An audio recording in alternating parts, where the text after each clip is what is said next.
이스라엘 사람들은 성읍에 적군들이 쳐들어오면 나팔을 불어서 야, 지금 적군이 쳐들어오고 있다. 정신 차려야 된다. 지금 바로 무장하고 싸우러 나갈 준비해야 된다 하고 이렇게 나팔을 불어야 된다는 규정이 모세오경에 있습니다. 구약성경에 있어요. 그 명령이 있기 때문에 전쟁이 일어난다는 신호예요. 그래서 그 신호가 울리는데 백성이 어찌 두려워하지 아니하겠으며 여호와의 행하심이 없는데 재앙이 어찌 성읍에 임하겠냐라고 말씀하셨어요. 국가적으로 또 개인적으로 다가오는 모든 어려움이란 이 나팔 소리를 통해서 우리 각 사람을 깨우고 계시다는 것을 여러분 꼭 잊지 마시기 바랍니다. 그래서 크고 작은 어려움들이 우리 가운데 있잖아요. 또 경제적인 어려움도 이 민족 가운데 다가오고 있고 또 우리 개개인이 질병도 있을 수 있고 또 개인적으로 겪는 어려움도 있을 수 있어요. 그리고 지금 또 특별히 윤석열 대통령이 탄핵 과정 가운데 들어갔기 때문에 우리에게는 굉장한 나팔 소리예요. 큰 나팔 소리입니다. 그래서 우리가 깨어 일어나야 될 줄로 믿습니다. 자, 주님께서는 제 마음 가운데 이사야서 26장 3절 말씀을 지속적으로 주고 계십니다. 주께서 심지가 견고한 자를 평강하고 평강하도록 지키시리니 이는 그가 주를 신뢰함입니다. 라는 말씀이 있어요. 또 뒤이어서 4절에 너희는 여호와를 영원히 신뢰하라. 그분을 의지해라. 주 여호와는 영원한 반석이심이라. 반석은 단단한 바위. 단단한 바위 위에 서 있으면은 쓰러지지 않겠죠. 막 질퍽질퍽한 진흙탕이라던가 밑이 푹푹 꺼지는 늪 같은데 이런 데 서 있으면은 위험하겠죠. 근데 하나님 우리의 반석이시다라고 말씀하고 있습니다. 자, 이 말씀을 좀 우리가 자세히 보면은 주께서 심지가 견고하다. 이제 단단하다. 심지가 견고한 자를 평강하고 이제 평화롭고 평화롭게 지키시리니라고 말씀하셨어요. 이 심지라는 단어는 히브리어 예체르인데 뼈대이고 생각이라는 뜻을 갖고 있어요. 뼈대, 생각. 그리고 견고하다는 이 단어 사마크인데 어느 것 위에 무엇을 놓다, 떠받치다라는 뜻을 갖고 있습니다. 우리의 중심, 우리의 생각, 우리의 뼈대가 뭔가 위에 올려져 있을 경우에, 놓여져 있을 경우에 흔들리지 않습니다. 무엇일까요, 여러분? 하나님의 변함없는 말씀입니다. 하나님의 변함없는 말씀. 하나님의 약속. 여러분이 그 하나님의 말씀 위에 자신을 딱 고정시키고 흔들리지 말아야 돼요. 지금 우리나라는 개인적으로나 국가적으로나 세찬 바람이 불고 있습니다. 굉장히 큰 나팔 소리가 불리고 있어요. 자, 이때 여러분이 해야 될 것은 하나님의 말씀 위에 여러분의 생각을 고정시켜야 돼요. 그리고 하나님을 바라봐야 될 줄로 믿습니다. 너희는 여호와를 영원히 신뢰하라. 주 여호와는 영원한 반석이심이라 라고 말씀하셨어요. 자, 저는 우리나라가 살기 위해서는 한 사람이 바로 선 것이 중요하다 생각해요. 그러니까 여러 사람보다 하나님은 한 사람이라도 제대로 서 있는 것을 원하시는데 그것을 뒷받침해주는 성경 말씀이 예레미야서 5장 1절 말씀이에요. 너희는 예루살렘 거리로 빨리 다니며 그 넓은 거리에서 찾아보고 알라. 너희가 만일 정의를 행하며 진리를 구한 자를 한 사람이라도 찾으면 내가 이 도시를 용서하리라 라고 말씀하셨어요. 진리를 구하고 정의를 행한 사람, 몇 사람? 한 사람만 찾으면은 이 도시를 용서하겠다라고 말씀하셨어요. 그래서 저는 늘 낙관적이에요. 근거 없는 낙관주의가 아니라 나와 최소한 내 곁에 있는 몇 사람이라도 정말로 진리를 구하고 사실을 구하고 진리는 하나님의 말씀이죠. 그리고 하나님의 말씀에 부합되는 올바른 사람들의 생각이에요. 이 진리를 구하고 정의를 행하는 사람 한 사람만 있으면 도시를 용서해 주신다. 우리가 한 사람 한 사람이 하나님 앞에 바로 서기만 하면은 하나님께서 이 어려운 시기 가운데서 반드시 도와주실 것이라고 믿고 하나님께서는 특별히 남은 자를 이 땅에 두셨다고 저는 믿고 있어요. 엘리야 시대 때 엄청난 우상 숭배가 행해지고 있었는데 바알에게 무릎 꿇지 않은 7천을 내가 남겨두었다라고 말씀하셨어요. 이 남은 자가 적어도 7천은 남아있다 하나님께서 말씀하셨어요. 그래서 그때 당시에 이스라엘 민족이 멸망당하지 않았어요. 나중엔 점점 더 그 우상숭배가 심각해져서 바벨론과 아수르에 의해서 멸망을 당한 나라가 이스라엘 민족입니다. 완전히 멸망당했어요. 완전히 초토화됐어요. 성전도 다 무너지고 사람들이 막 이주당했어요. 끌려가가지고 포로로 끌려다갔어요. 중요한 것은 하나님께서는 이 남은 자가 몇 명인가를 보고 계신다는 것이. 근데 그 남은 자가 많이도 필요 없고 한 명 있을 때 도시가 용서받는다. 그러면 우리나라의 도시가 서울시, 인천광역시, 강원시 여러 시가 있잖아요. 도시가 여러 개 있습니다. 그 도시마다 한 사람이라도 정말 죄와 타협하지 않고 깨어있으면은 하나님 보시기에는 희망적인 것이. 그래서 이 땅이 멸망당하지 않는 것이. 여러분 지금 막 여론이 안 좋은 곳으로 흘러가고 우리나라가 다 망할 것 같고 그런 SNS, 카톡이 곳곳에서 이제 올라오고 보내지고 안 좋은 의원들이 막 들려오고 해도 여러분 심지를 견고하게 하세요. 주께서 심지가 견고한 자를 평강하고 평강하게 지키시리니 이는 그가 주를 신뢰하기 때문이다. 주 여호와를 영원히 신뢰하라. 그는 우리의 영원한 반석이십니다. 할렐루야. 네. 여러분 하나님을 믿고 그분 안에 피하세요. 알고 짓는 죄 모르고 짓는 죄를 다 끊으세요. 부모에게 순종하지 않은 죄도 끊으세요. 그리고 물질을 사랑한 죄도 끊으세요. 돈 욕심 가진 죄를 용서해달라고 하나님 앞에 구하세요. 그리고 누군가가 싸웠다면은 또 누군가를 마음속에서 미워한다면은 그것조차도 내려놓으세요. 그리고 남을 막 정죄하고 비난하고 교만했던 이 교만한 목도 꺾으세요. 그래야 우리가 이 시기를 안전하게 넘어갈 수 있어요. 또 미래에 대해서 막 불안해하면서 노심초사하고 하나님께서 우리를 떠나셨나 하는 그런 하나님에 대한 불신앙도 내려놓으세요. 우리가 정말로 그 한 사람이 되어야 된다는 것이. 하나님께서 보시고 정말로 마음에 기뻐하시면서 내가 이 도시를 용서해 주겠다. 그럴 만한 하나님 마음속에 마음의 결정을 낼 수 있는 한 사람이 되자. 믿으십니까? 그런 사람들이 서울에 한 명, 경기도에 한 명, 인천에 한 명, 이렇게 한 명씩 세워져 나갈 때 이 땅은 점점 더 희망적이게 되는 것입니다. 저는 긍휼 없는, 불쌍히 여김 없는 심판에 대해서 예언한 사람들에 대해서 굉장히 조심하라고 여러분에게 말씀해주고 싶어요. 지금 나라가 어려워지고 있다 보니까 어떤 사람들은 긍휼 없는 심판을 막 예언하고 있어요. 하나님께서 이 나라 버리셨다. 하나님께서 세우신 지도자를 버리셨다. 나라가 완전히 나중에는 공산당으로 인해서 멸망당하게 될 것이다. 기독교인들은 전부 다 끌려가게 될 것이다. 이런 식의 예언이 곳곳에서 스물스물 나오기 시작해요. 그런 예언들을 우리는 다 믿는 것이 아닙니다, 여러분. 아시겠어요? 하나님의 양면을 여러분 아셔야 돼요. 하나님은 양면을 갖고 계시다. 그분은 오랫동안 참으시고 우리를 불쌍히 여기시는 은혜로우신 하나님이세요. 자비로우신 하나님이세요. 또 반면에 하나님께서 심판하실 때는 정말로 소돔과 고모라를 완전히 초토화시켰던 것처럼 또 바벨론에 의해서 남유다가 완전히 멸망당한 것처럼 무서우신 하나님이세요. 그래서 하나님의 양면이 다 있으시다. 근데 양면을 말하지 않고 한쪽 면만 말하는 예언을 조심해야 되는 것이. 성경 로마서 말씀 보면 하나님의 선하심이 우리를 회개로 인도한다라고 말씀하고 있어요. 하나님의 착하심이 우리를 회개로 인도한다. 죄인이 회개를 해야 되는데 하나님이 선하심을 안 보여주실까요? 아니라는 것이. 하나님은 계속해서 우리에게 착하신 그 모습을 보여주면서 은혜와 자비를 베풀면서 우리를 회개로 인도하신다는 것이. 근데 그럼에도 불구하고 우리가 그 은혜로운 손길에 반응하지 않는다면 하나님의 엄중한 심판이 임할 것입니다.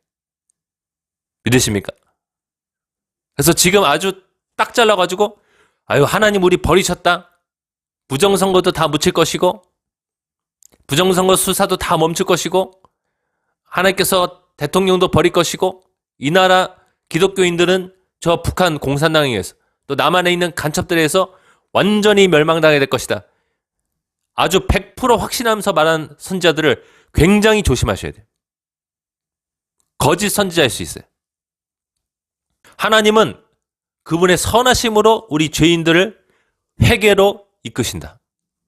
꼭 잊지 마시기 바랍니다. 하나님은 불쌍히 여기시다가 그게 안 되면 끝에는 버리시는 것이.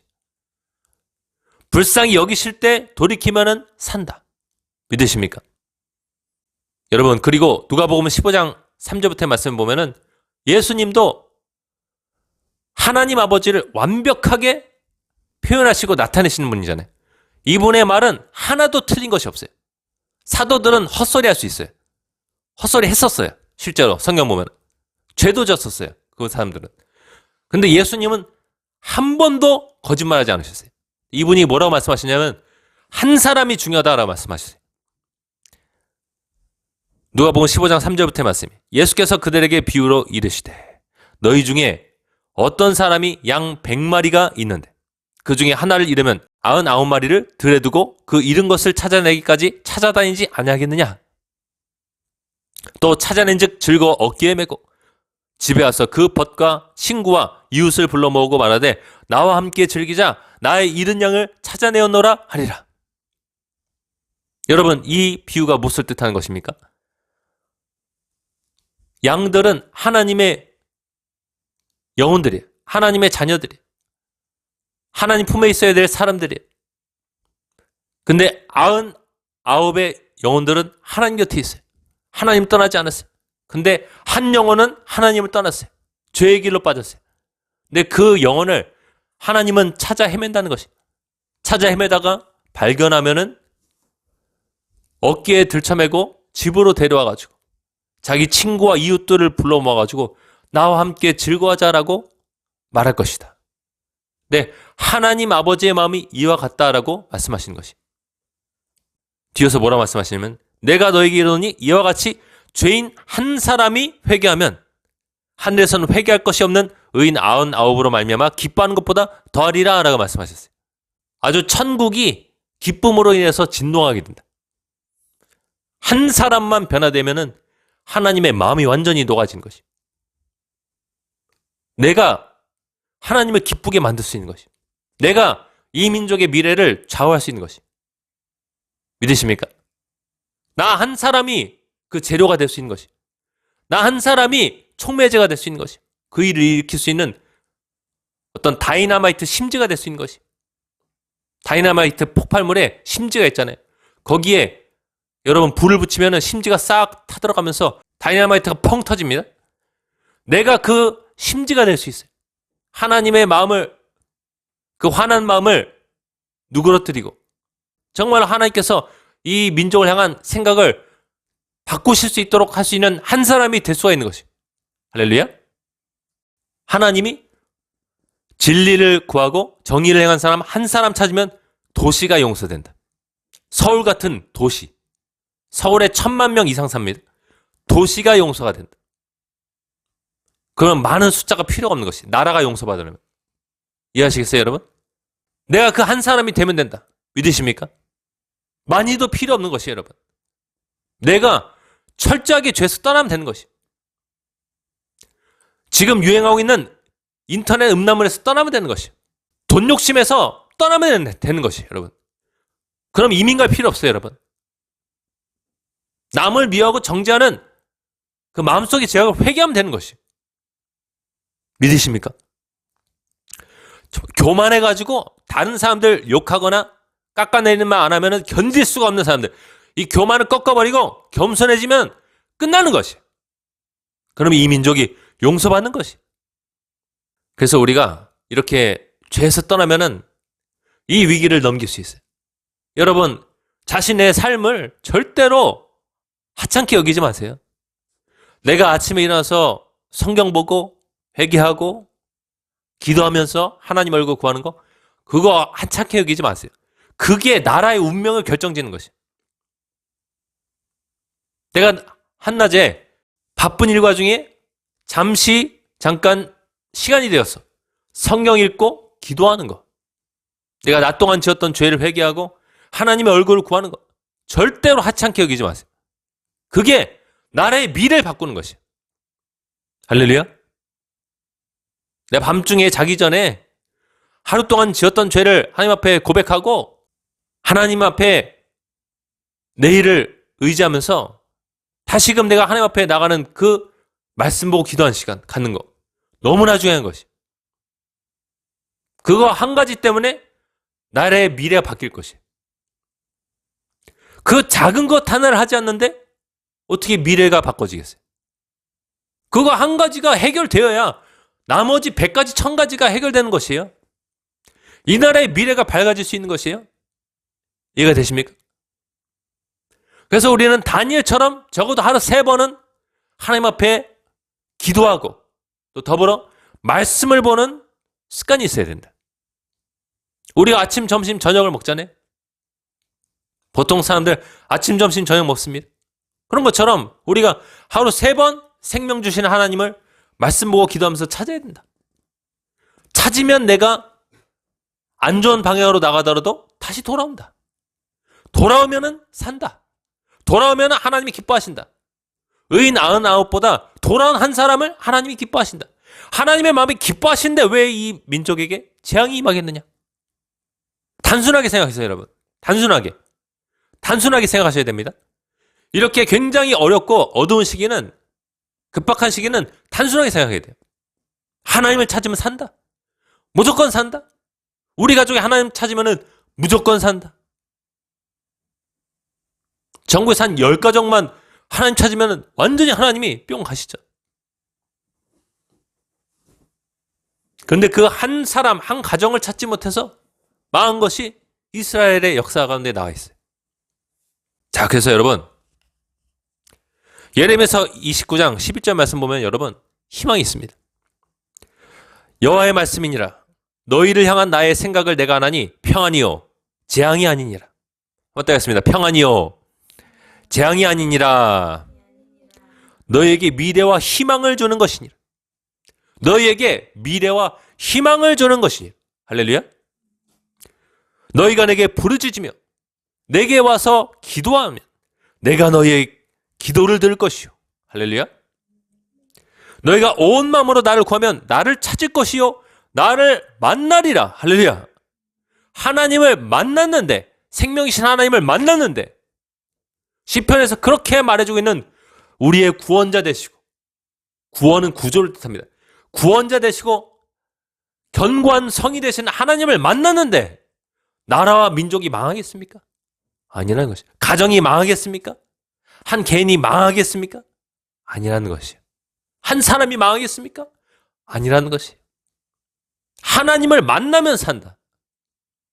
하나님은 우리에게 하나님의 마음이 그렇게 노하시고 화났을지라도 우리가 돌이키면 산다고 말씀을 해주신 하나님이세요. 아셨죠? 무조건 망한다고 말하는 사람들 조심하라. 할렐루야. 그건 하나님의 마음이 아니다. 성경과도 맞지가 않다. 자, 말씀 뵙겠습니다. 자, 우리 함께 기도할 때 하나님, 제가 그 한 사람이 되겠습니다. 저희 가정이 그 한 가정이 되겠습니다. 죄악에서 떠난 한 사람이 되겠습니다. 진리를 구하고 정의를 행하는 한 사람이 되겠습니다. 그러면 그 사람으로 인해서 도시가 멸망당하지 않을 것입니다. 그 사람들이 모이면 그 나라가 멸망당하지 않을 것입니다. 하나님, 제가 죄에 떠나겠습니다. 우상을 버리겠습니다. 하나님보다 더 사랑하는 우상 버리겠습니다. 여행, 음식, 패션, 문화, 차, 사는 집, 하나님보다 더 사랑하고 하나님을 섬기지 않고 하나님과 시간을 보내지 않고 그런 것들을 쫓아 헤맸던 나를 용서해 주옵소서. 연예인이 우상이 되었어. 하나님을 쫓지 않은, 하나님을 찾지 않은 나의 죄악을 용서해 주시옵소서. 모든 우상들을 다 치워버리고 기도원처럼 모든 우상들을 다 부숴버리고 나에게 생명 주시고 나에게 구조와 구원이 되신 하나님 안으로 내가 피하겠습니다. 하루 3번 적어도 성경 보고 기도하면서 하나님을 찾음으로 우리 민족과 나의 미래가 밝게 되는데 제가 노력하겠습니다. 그런 마음을 담아서 시간 주여 은혜를 주옵소서. 외치면서 함께 기도하겠습니다. 주여 은혜를 주옵소서.